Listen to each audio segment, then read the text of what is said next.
Quick heads up, Story Squad. If you want more raw, unfiltered moments like this politics on the edge of a knife, tap subscribe, hit the like icon, and fire away in the comments below. Your support doesn't just feed the algorithm. It fuels the uncovering of voices that refuse to be silenced. Now, buckle in because what started as a routine hearing is about to ignite. The morning light inside the House Oversight Committee is flat and colorless, as if the sun itself is withholding judgment. 40-foot glass panels sieve Washington's pewter sky into long, dull bars of daylight that crawl across marble floors. At first glance, it feels ordinary. Another Wednesday, another hearing, another stack of binders no one will truly read. But ordinary in Washington is often camouflage for catastrophe.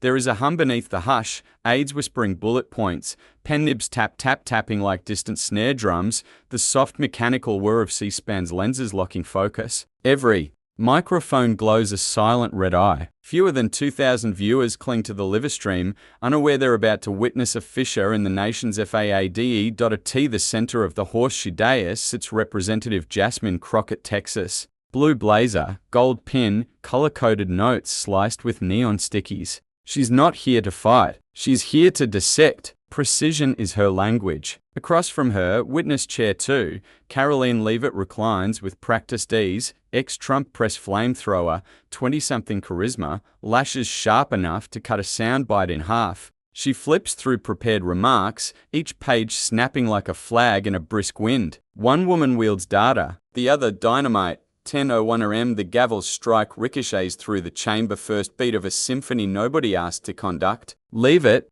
rises second on the docket. Her opening salvo lands hard. The real issue isn't racism, it's radicalism. Civil rights has morphed from equality to advantage. Eyes narrow, brows lift. Crockett doesn't tremble. She tightens focus, a surgeon tracing the first incision point. Her turn. She slides the mic closer, no throat clearing, no performative smile. Miss Leavitt, you speak of radicalism. Tell me, what's radical about expecting justice to apply the same to every shade of skin? Words precise as a scalpel, tone calm as chlorinated steel. A ripple of discomfort skirts the gallery. Cameras zoom, tweets hatch mid-keystroke.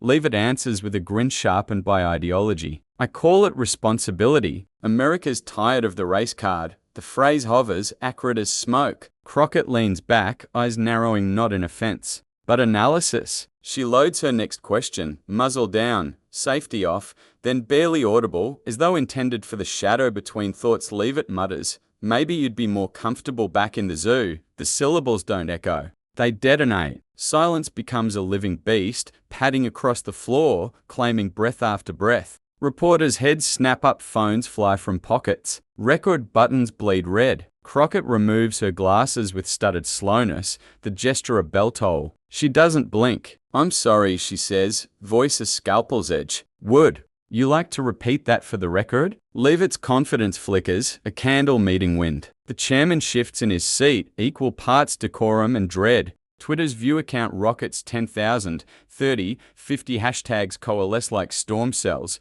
Inside the hush, Crockett speaks again, softer now but soldered with iron, for clarity and for every American watching. Did this witness just suggest a black woman belongs in a cage? Time stretches, unforgiving. No gavels fall. No throat clears. The nation inhales as one, and that, dear viewers, is where normal ends and the reckoning begins. Keep those comments coming because history is no longer confined to marble halls. It's pulsing in your notifications right now. The moment the slur hit oxygen, every molecule inside the oversight hearing seemed to rearrange itself. You could almost chart the physics, sound wave, heartbeat, skip, collective jaw tightening. But the loudest noise was no noise at all. For 6, maybe 7 seconds, the Republic balanced on a needlepoint of perfect, terrible quiet until the keyboards began. Back row reporters slammed their thumbs against phone screens, eyes darting between Crockett's poised stillness and Leavitt's shrinking bravado. A Politico stringer mouthed wholly before remembering the C-SPAN feed and biting it back. Outside the chamber, Slack channels lit up like Christmas lights in a blackout. Clip this now. Zoo quoted 00, 04, 05. The internet's circulatory system surged to life, pumping outrage through fibber at the speed of disbelief, yet at the epicenter, Jasmine Crockett moved with the patience of granite eroding. She folded her glasses, set them gently beside a neon yellow sticky, and leaned into the microphone, voice sheathed in velvet, blade beneath. "Let the record reflect," she said, every consonant polished, "that the witness just compared a sitting member of Congress to an animal in a cage. We will not proceed until this chamber acknowledges what it's heard."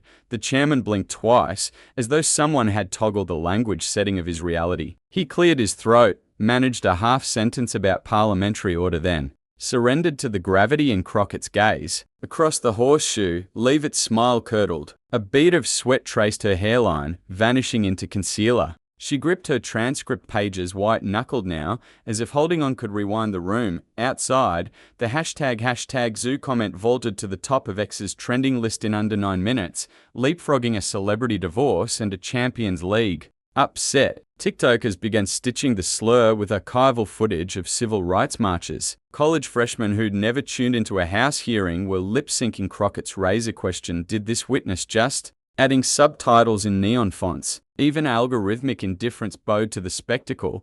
Back inside, Crockett continued, not raised voice, but raised stakes. "You speak of fairness," she told Leavitt, "yet traffic and the oldest unfairness of all, stripping humanity with metaphors meant for beasts. That is not political commentary. That is linguistic vandalism." The stenographer's fingers faltered, as though unsure such words could coexist on the congressional record. Leavitt opened her mouth, nothing. The oxygen felt taxed, as though every ear had filed a claim to the next inhale. That's when the chairman tried to cauterize the wound. "We'll stand in recess for no," Crockett interrupted, syllable flat as a gavel. "Sunlight, Mr. Chairman, not recess. We disinfect with daylight." She turned slightly, catching camera 3 head-on. "To the viewers just joining, understand, this is not an interpersonal spat. It is a microcosm of the discourse that decides whether justice is ritual or reality." The words vaulted beyond marble and oak, finding purchase in living rooms, break rooms, barbershops. Cable producers tore up segment rundowns. Anchors rehearsed somber pivots. In the White House press bullpen, an aide scribbled a terse statement. Draft, language that dehumanizes has no place. And still Crockett was not finished. "Miss Leavitt," she said, each syllable a metric weight, "I will stand here as long as it takes for you to choose, retract or reveal yourself fully to the nation you claim to serve." Leavitt's pupils flickered toward the exit, as though scouting an escape route that protocol refused to grant. Her lips parted, reached for an explanation, found only air. The cameras drank in every millisecond of her silence because in a viral age, hesitation is a headline. Outside, the view counter rocketed.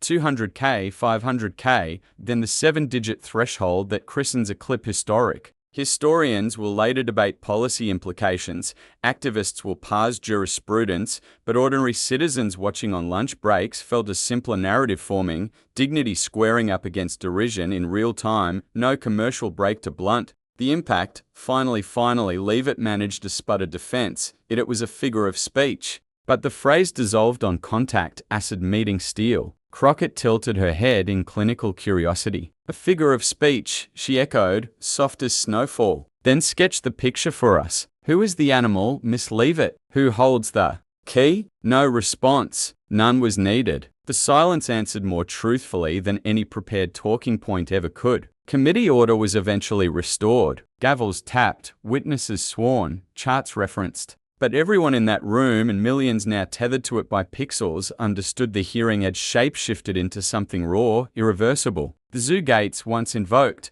would not close quietly, and somewhere in that humming, high-voltage quiet, the seeds of a national reckoning were already taking root. The clip hit the internet as though someone had slapped a defibrillator against the body politic. 1 minute it was a 12-second C-SPAN segment buried in a feed of budget debates and procedural yawns. The next, it detonated across platforms with the ferocity of a flashbang. Within 30 minutes, views cleared 1 million, then 2, accelerating so fast analytics dashboards lagged behind real-time fury. Hashtags metastasized. Hashtag zoo comment oozed across X, TikTok, Instagram Reels. Hashtag Crockett TVS Leavitt trended in 7 languages by lunch. Even the algorithm, cynical beast that it is, seemed stunned into over-delivery. Cable producers tore up their rundowns like cheap confetti. CNN slapped a crimson banner, racial slur rocks oversight hearing, and cycled the moment on repeat. each loop branded exclusive despite being freely available on every teenager's phone. MSNBC convened an urgent panel of historians, linguists, and a wide-eyed behavioral psychologist who compared Leavitt's phrase to Jim Crow iconography. Over at Fox, anchors shuffled scripts, voices wobbling between denial and defensiveness remote, earpieces piping in frantic instructions from executives still calculating which half of their audience they could afford to offend. Meanwhile, Jasmine Crockett maintained radio silence. No victory tweets, no Instagram stories. Her comms director begged for a quote anything to surf the momentum, but Crockett simply said, "Let them sit with the words first," then disappeared. Behind her office door, drafting amendments for a sentencing reform bill no one would cover that day. Restraint, it turned out, was an accelerant. Every absence of comment became its own headline. Why isn't Crockett clapping back? Pundits mistook discipline for passivity, never realizing she was letting gravity do what outrage never could, pulling every eyeball toward the original sin, not the response. Inside Karoline Leavitt's camp, a different storm raged. The communications bullpen looked like an enduring triage.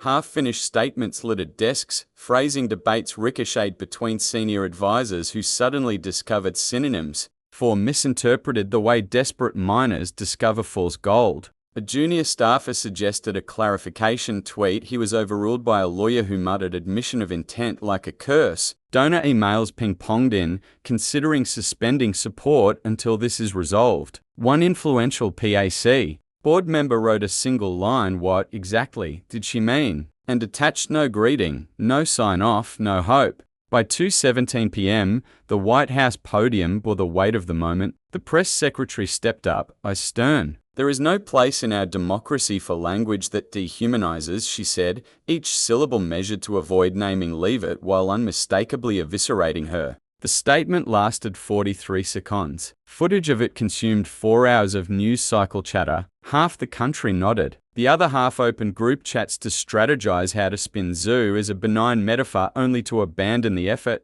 when half-baked rationalizations collapsed in the face of replayed audio. TikTok turned the clip into a canvas. One creator layered protest footage from 1963 beneath Leavitt's muffled insult, overlaying Nina Simone's Mississippi Goddam until the rhythm synced into an accidental anthem. Another slowed Crockett's removal of her glasses to 0.25 speed, added orchestral brass, and captioned it "When Grace Meets Fire." High school civics teachers downloaded the mashups for Monday lessons on coded language. Algorithms inhaled the outrage and exhaled hypervisibility. Even users who searched banana bread recipes stumbled onto the exchange, spatula in hand, suddenly wrestling with civil rights history. Leavitt finally surfaced at 5:03 p.m. with a 280 character missive. "My words in today's hearing have been grossly misinterpreted. I respect all my colleagues and regret any distraction this has caused. Let's refocus on real issues." The tweet hit the timeline like wet tissue.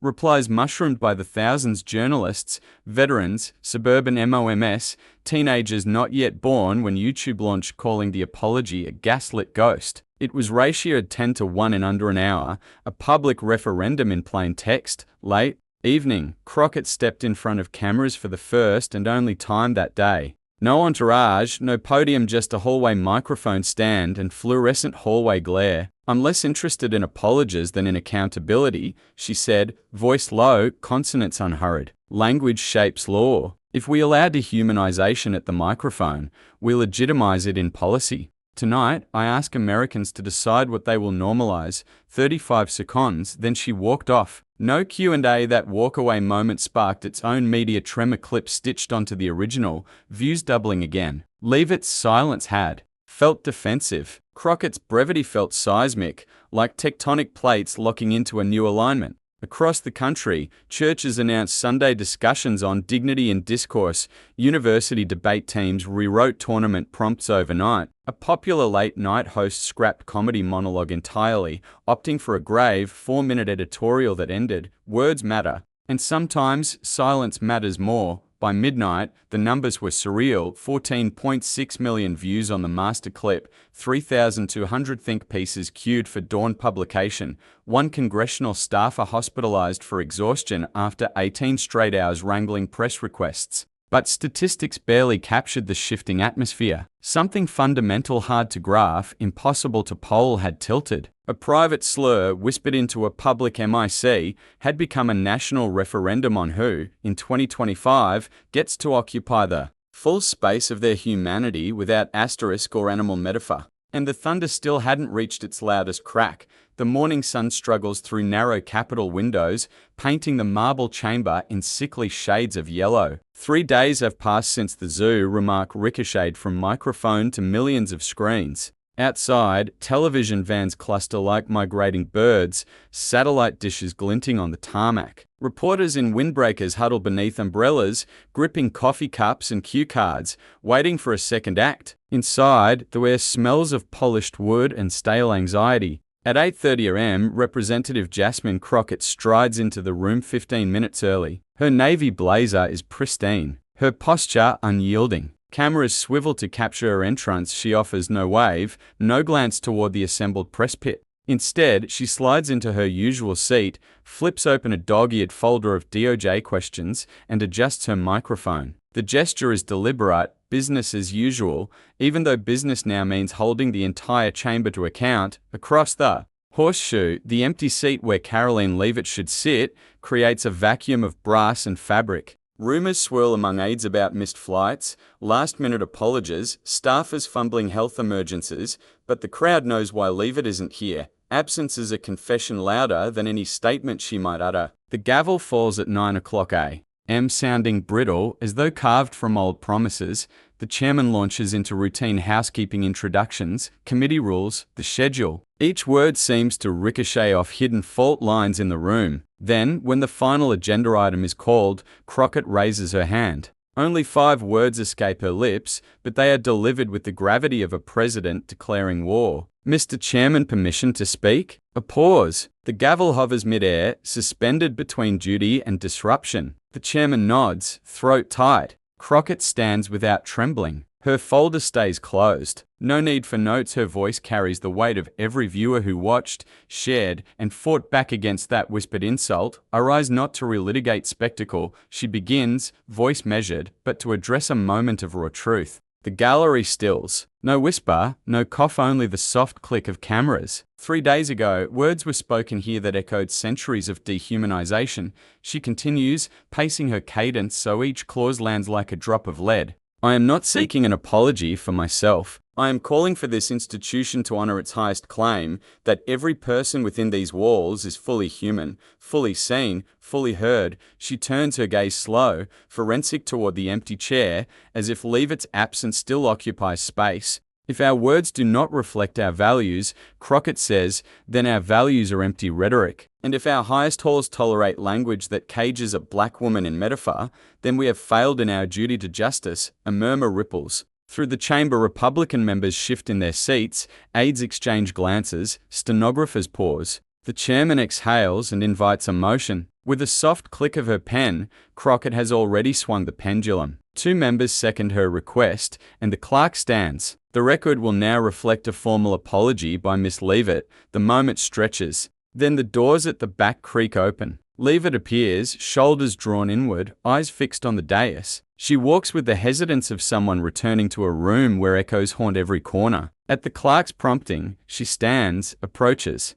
the microphone, and says in a voice thin as parchment, "I offer my sincere apology to Representative Crockett and to this committee for language that was beneath this institution. I ask for your forgiveness and pledge to uphold the dignity this chamber demands." Her words fall into the hush like a handful of dust. No applause, no murmured satisfaction, only the echoes of truth laid bare. Crockett sits, nods once, a gesture of acknowledgement, not triumph. The gavel returns to order, but its tap sounds different, not brittle, but tempered steel, a promise that language hereafter will bear scrutiny. Outside, headlines flash, historic apology as hearing concludes. Crockett forces reckoning. Leavitt delivers rare mea culpa inside the chamber. Policy resumes, witnesses sworn, slides projected, debate reopened. Yet everyone knows that the real work has already begun. Because when words weigh this much, reform is no longer optional. It is inevitable. The chamber doors have closed, the gavel's echoes faded,